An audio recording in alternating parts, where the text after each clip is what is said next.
ಸರ್ಕಾರಿ ಶಾಲೆಯ ದುರಸ್ತಿಗೆ ಆಸರೆಯಾದ ಪುರಸಭಾ ಸದಸ್ಯ ಕೆಬಿ ಮಹೇಶ್ ಮತ್ತು ಶ್ಯಾಂಪ್ರಸಾದ್. ಕೆಆರ್ ಪೇಟೆ ತಾಲೂಕಿನ ಶೀಳನರೆ ಹೋಬಳಿಯ ರಾಜಘಟ್ಟ ಗ್ರಾಮದ ಸರ್ಕಾರಿ ಹಿರಿಯ ಪ್ರಾಥಮಿಕ ಶಾಲೆಯ ಶಿಥಿಲಗೊಂಡಿದ್ದ ಮೇಲ್ಛಾವಣಿಯನ್ನು ದುರಸ್ತಿಗೊಳಿಸಲು ಪುರಸಭಾ ಸದಸ್ಯರಾದ ಕೆಬಿ ಮಹೇಶ್ ಹಾಗೂ ಅವರ ಪುತ್ರ ಶ್ಯಾಂಪ್ರಸಾದ್ ಅವರು ಆರ್ಥಿಕ ನೆರವು ನೀಡುವ ಮೂಲಕ ಮಾನವೀಯತೆ ಮೆರೆದಿದ್ದಾರೆ. ಪ್ರಮುಖಾಂಶಗಳು: ಸಮಸ್ಯೆ: ಮಳೆಯ ಸಮಯದಲ್ಲಿ ಶಾಲೆಯ ಹಳೆಯ ಕಟ್ಟಡದ ಮೇಲ್ಛಾವಣಿಯಿಂದ ನೀರು ಸೋರುತ್ತಿದ್ದುದರಿಂದ ಮಕ್ಕಳಿಗೆ ಪಾಠ ಕೇಳಲು ತೊಂದರೆಯಾಗುತ್ತಿತ್ತು.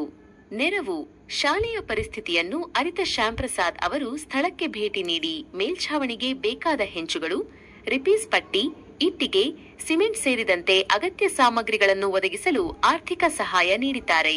ಉದ್ದೇಶ: ಸರ್ಕಾರಿ ಶಾಲೆಗಳಲ್ಲಿ ಬಡವರ ಮತ್ತು ರೈತರ ಮಕ್ಕಳು ಓದುತ್ತಿದ್ದು, ಅವರಿಗೆ ಮೂಲಭೂತ ಸೌಕರ್ಯ ಒದಗಿಸಿದರೆ ಮಾತ್ರ ಸರ್ಕಾರಿ ಶಾಲೆಗಳನ್ನು ಉಳಿಸಲು ಸಾಧ್ಯ ಎಂಬ ಆಶಯದೊಂದಿಗೆ ಈ ಕಾರ್ಯ ಕೈಗೊಳ್ಳಲಾಗಿದೆ.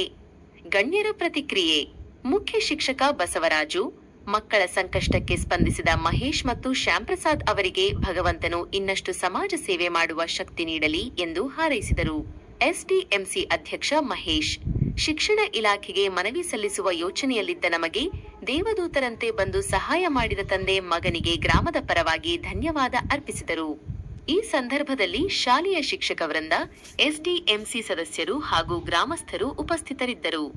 ವರದಿ: ಮನು ಮಾಕವಳ್ಳಿ, ಕೆಆರ್ ಪೇಟೆ. ನೆನೀತಾ ಇತ್ತು. ಅದರಿಂದ ಇದನ್ನು ಮನಗಂಡಂತಹ ನಮ್ಮ ಕೆಬಿ ಮಾಜಿ MLA ಕೆಬಿ ಚಂದ್ರಶೇಖರ ಪುತ್ರರಾದಂಥ ಶ್ಯಾಂಪ್ರಸಾದ್ ಅವರು ಇದನ್ನು ಮನಗಂಡು ಇದನ್ನು ದುರಸ್ತಿ ಮಾಡಿಸ್ಕೊಟ್ಟು ನನ್ನ ಕೈಯಿಂದ ಯಾವುದೇ ರಾಜಕೀಯ ಬೇಡ ಅಂತೇಳಿ, ಅದು ಅದಲ್ಲದೆ ಇನ್ನೂ ಅಕ್ಕಪಕ್ಕ ಊರು ಯಾವ್ದಾರ ಇದ್ದರೆ ಶಾಲೆಗಳು ನಾನು ಮಾಡ್ತೀನಿ ಅಂತ ಹೇಳಿ ನಮ್ಮೂರನ್ನ ಇನ್ನು ನಮ್ಮೂರ ಶಾಲೆಯಲ್ಲಿ ನಮ್ಮ ಮಕ್ಕಳು ಪಾಠ ಕಲಿಯುವಂತಹ ಸಂದರ್ಭದಲ್ಲಿ ಮಳೆ ಏನಾದರೂ ಬಂತು ಅಂತ ಅನ್ನೋದಾದರೆ ಆವಾಗ ಹೊಂಚ್ಗಳೆಲ್ಲ ಇದಾಗ್ಬಿಟ್ಟು ನೀರು ಸೋರೋಕ್ಕೆ ಪ್ರಾರಂಭಿಸ್ತಿತ್ತು. ಆಗ ಮಕ್ಕಳಿಗೆ ವಿದ್ಯಾಭ್ಯಾಸದಲ್ಲೂ ಕೂಡ ತೊಂದರೆ ಆಯ್ತಿತ್ತು. ಇದನ್ನ ಮಹೇಶ್ ಅಣ್ಣವರ ಮಗ ಶ್ಯಾಂಪ್ರಸಾದ್ ರವರು ಈ ಹಂಚಿನೆಲ್ಲ ರಿಪೇರಿ ಸ್ಕೂಲ್ನೆಲ್ಲ ಮತ್ತೆ ರಿಪೇರಿ ಮಾಡಿಸ್ಕೊಟ್ಟು ಇದು ಮಕ್ಕಳಿಗೆ ಒಂದು ಒಳ್ಳೆ ವಿದ್ಯಾಭ್ಯಾಸ ಕೊಡೋಕ್ಕೆ ಅಂತ ಅನುಕೂಲ ಮಾಡಿಕೊಡ್ತಾರೆ. ಅವರು ಇನ್ನಷ್ಟು ಒಳ್ಳೆ ಸರ್ಕಾರಿ ಶಾಲೆಗಳಿಗೆಲ್ಲ ಇನ್ನಷ್ಟು ಉಪಯೋಗ ಮಾಡಲಿ ಅಂತ ಕೇಳ್ಕೊತಾರೆ. ಅವ್ರಿಗೆ ದೇವರು ಆಯುಷ್ಯ ಆರೋಗ್ಯ ಬಗ್ಗೆ ಕೊಟ್ಟು ಕಾಪಾಡಲಿ ಅಂತ ಕೇಳ್ಕೊತೀವಿ.